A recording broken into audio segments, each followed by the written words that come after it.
емес. Ал темекі шегу, ішімдік ішу, ол пиво болсын, алкоголь болсын, өзіне зиян ба? Зиян. Моральдық нормаларға қарсы ма? Қарсы. Бізде 18 жасқа толмай не ол ішу деген сөз. Заңға қайшы ма? Заңға қайшы. Оны бас салып, шектеп, баламен жұмыс істеп, бүкіл достықты алып тастап, айналысу керек. Ерте жастан бастап кететін болса, үйреніп қалатын болса, одан кейін одан арылу қиын болады, и постоянно дозасын көтеріп отыру керек. Бастапқыда, мысалы, осындай жағдайда, мысалы, екі ата-ана қарсы да сіз балаңызбен сөйлесесіз, кейін ол бала сізден жасырынып, мысалы, ішеді да, күн сайын ішеді, бірақ арасын ішеді. Уже жаза қолданасыз, иә, сіз? Мера деген сияқты, қалай? Шара қолданасыз. И сіздер жасырын ішетіндей мәселені анықтау керек қой. Мысалға мен 4-5 класста есімде бірінші темекі шектім. Темекі шектік қалада тұрды, балалар еді, сол ауылға келіп, бүкіл ауыл балалар қаламазға балаларымыз. Берге мысалы күшті нәрсе етем, өзімен 2 жаста үлкен. Жақсы доспысың, темекі шегілерде, бәлемдер сөйлейді. И темекі шектік. Темекі шегіп, аузымызды шайып, үйге келсек, оказывается, темекі иісі қалады екен. Қолда, ауызда қалады екен, біліп қойды. Тас. Иә, тас, ұрды, соқты, жазалады. Бірақ ешкім темекінің зиянын түсіндірген жоқ. Мен бір темекі қызығып, күшті рахаттанып, қалқа жасап, бір қалсаңыз, тәжірибе жинап келсе, бірақ маған ешкім түсіндірген жоқ та. Просто темекі шексең, темекінің аузына басамыз, мен қорқтым, 3-4 күн шекпей жүрдім.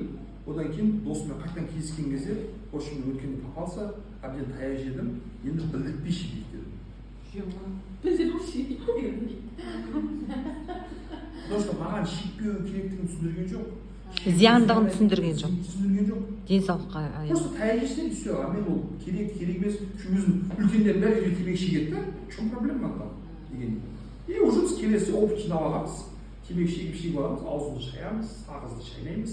Ауылдың шетінде бір жанып жатқан түтін ішіне бір кіріп шықсам, үстім басым түтін болады, ешкім білмейді. Үйдегілер ойлап отыр, 4-ші класста жартен таяқ жеді, одан кейін шегуді қойды. Просто мен бір рет таяқ жегеннен кейін уже шеккенді білдіртпейтін болды не все. И ата-ана дұрыс емес методикамен даже нәтиже көріп жатса да өз-өзін алдайды просто. Пока адамның санасына, миына жетпегенше, онымен дос ретінде сөйлесіп түсіндірмегенше, ол зиян әдетін қоймайды. Баланың ұрлауы, бірақ баланың темекі шекпеу үшін ата-ана да әкесі де шекпеу керек. Не обязательно. Не обязательно. Бірақ ол айтады ғой, мысалы, сен маған шекпе деп айтасың, бірақ әке шегіп жүр ғой деген сияқты претензия айтуы мүмкін. Просто мына айтуға балам, 18 жасқа дейін мен айтқанымды істейсің. Бітті. 18 жасқа дейін өз білгеніңді істейсің. Өмір сенікі, денсаулық сенікі, қалау сенікі. Мен уже 18 жастан кейін даже заңды түрде саған араласамай, қиналмай, мәжбүрламай. Мен ата-ана былай ойлау керек та, значит мен 17 жыл, 18 жыл бойы балама бір темекіні қойдыра алатындай авторитет бола алмаған. Жұмыс басты болдым, балада жүрдім, сыртта жүрдім, дұрыс үлгі болмадым, тәрбиесімен айналыспады. Ұрмайтын жерде ұрдым, ұрыспайтын жерде ұрыстым, енді сөзінің ешқандай ауыртпалығы салмағы қалмады. Ол же ата-ана проблемасы. Ары қарай бала уже алғанша қандай тәрбие алды, соған сәйкес 18 жастан бастап өзі әрекет етеді, өзі шешім қабылдайды, өзі зиянды немесе зиянсыз әдеттерге орнатады.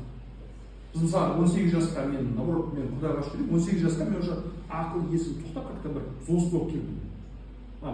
Темекі шегу қызық болған жоқ, төбелесу қызық болған жоқ, пиво ішу қызық болған жоқ, қыздармен жүру қызық болған жоқ.